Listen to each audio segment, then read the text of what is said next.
So in one of your podcast episodes, you get into the exploration of the woo side of things as a potential answer to the unexplained benefits of these amazing energetic structures.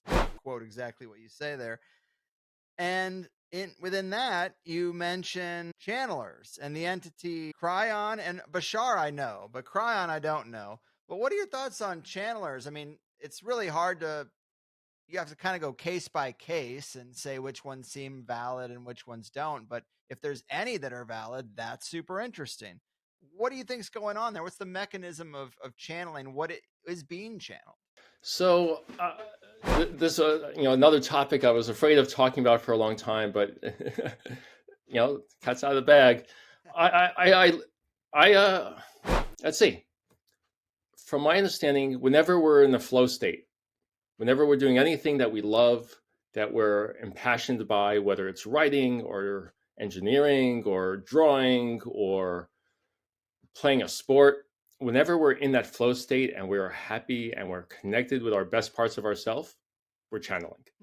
And we're basically connecting to our higher selves, the invisible parts of ourselves. There's a whole spiritual component to it as well. Whenever you're at your best, you are just flowing your natural spiritual energy into manifestation, into your body energy, into the world around you.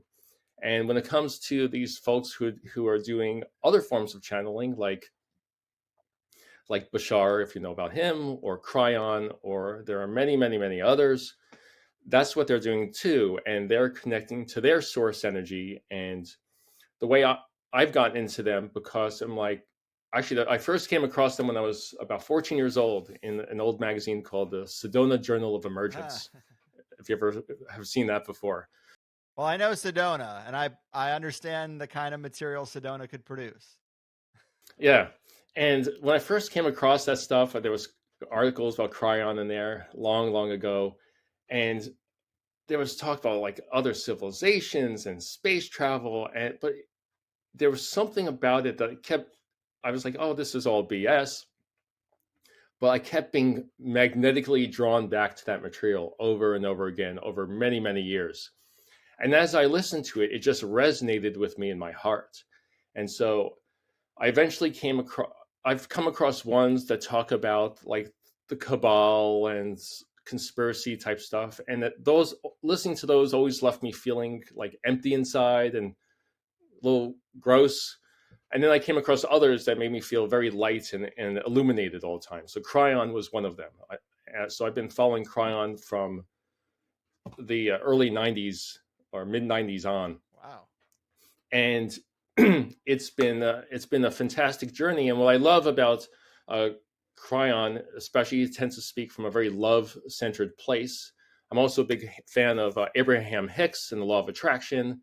And I've been diving deep into that area for a number of years now and working on additional materials in that space also.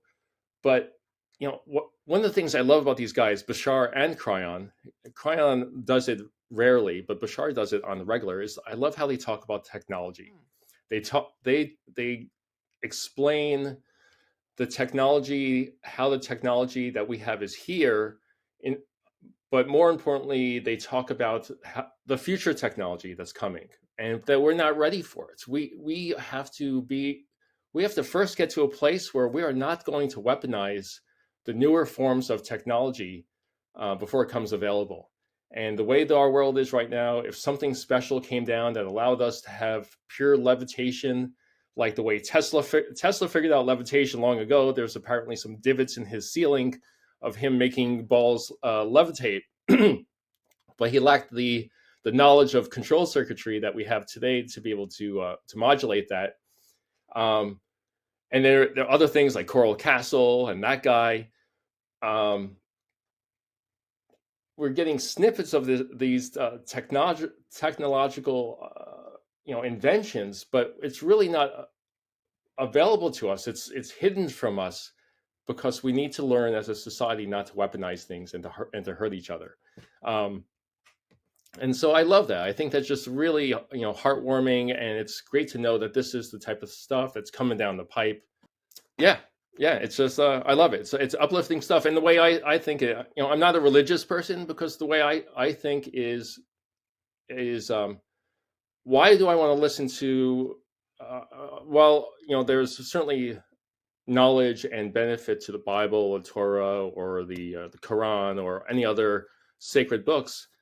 One of the reasons I love channelers is because we're getting access to source-based knowledge directly in modern times with a modern interpretation, um, from from a love-centered place. Yeah, Great, it's great I stuff. like that stuff too. And I understand the prospect of certain technologies are too powerful to come out if they are to be weaponized. I've interviewed people about the idea of fusion generators. There's apparently been people who have invented them. The guy who invented the television apparently went on to also invent a briefcase sized fusion generator that could work at room temperature. You could put it in the center of your house, in your basement, in your attic, and your whole house could be powered from that. Your whole town perhaps could be powered from that. And the story goes that it was suppressed because you could rewire it and it is a atomic weapon that could also blow up your town or something. And then, with the channelers, you can get into Galactic Federation of Light and how they're waiting for us to evolve. That's My right. problem with that though is like we're already at a point where I would say 70%, 80% of people would never weaponize that technology. If we're talking about rewiring something that creates energy in your home and making a bomb, you might say 99 out of 100 people would never do that or want to do that. It makes you feel bad to hurt other people. You don't want to do that. But what you're saying that we can't come to the Galactic Federation of Light until we're 100 out of 100? Because that's not going to happen.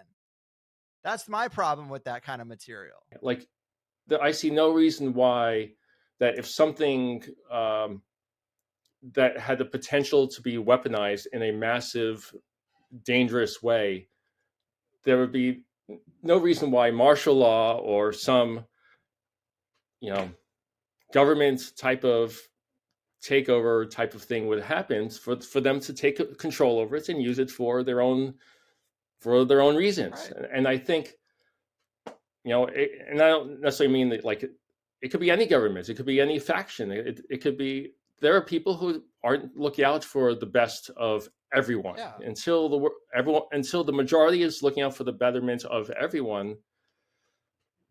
In a way, I don't want more technology that could make things worse for people. I want, I'd rather just be patient. I get what you're saying. I mean, basically the only thing we have is our numbers, and if we could use our numbers appropriately, we would put the 1% in check. We would put the cabal behind behind bars or whatever. We would take control of our reality instead of being led around by the 1%. But it's just like you can't control everybody, and we have this baked in mechanism of fear that if you can just pull on the fear string, people will do all kinds of crazy things. 9/11 happened, maybe 50 people planned that, and then millions of people died because of it. And it's just like you can't stop that from happening. So if there is a Galactic Federation of Light that wants to bring us in, it's like there's 300 million people here. We have to get 300 million people to not harm anyone before you let us in, because we're already at 80%. We walk down, think about the amount of people you interact with on a daily basis, going to a restaurant, going to work, going on the highway, hundreds of thousands of people, and nobody's hurting anybody. The media will amp Right, up the right. examples of where it does happen, and then we all see that on our screen, and then we go on big crazy riots and stuff. But on a day-to-day basis, when you think about how many people could harm you and don't, it's staggering. So we're already pretty set. We're pretty good people. Let us in. I agree with you. Can you believe it, people? A video clip and a peek into how that sweet THC sausage is made. For some people, I'm sure it's nice to put a face to the name, so I started making clips that are a little more YouTube friendly than the full show tends to be. get the full show on any podcasting platform. I prefer to keep it audio only so we have a more decentralized distribution for a controversial show. And also so I can edit out the ums and ahs and barking dogs and all the things that happen when a person records in their home environment. And then if you really like the show, you can sign up for THC Plus, and instead of 1 hour interviews, you get the full 2 hour interview for just $8.